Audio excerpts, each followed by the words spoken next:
नमस्कार. आपल्या बोलण्यात, वागण्यात किंवा शब्दाला जागण्यात सातत्य खूप महत्त्वाचं. अगदी आपल्या श्वासाएवढंच. कारण हेच सातत्य आपलं आयुष्य बदलण्याची शक्यता आणि क्षमता ठेवतं. स्वार्थी, लोभी आणि मतलबी माणसाला सगळी सुखं जरी मिळाली, तरीही त्याला जीवनात समाधान लाभत नाही. कारण स्वार्थ आणि लोभ हेच सगळ्या पापकर्माचे आणि कपटाचे मूळ आहे. लांबचं तसंच जवळचंही स्पष्ट दिसण्यासाठी कॅमेऱ्यासोबत लेन्स असणं महत्त्वाचं आहे.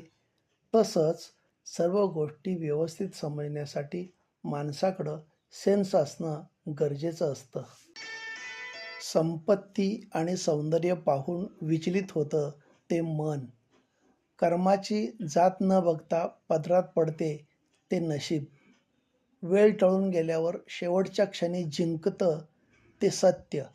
सुख भोगून झाल्यावर परिणाम दाखवतं ते असत्य. अपूर्णत्वातच पूर्णत्वाची प्रचिती करून देतं ते समाधान.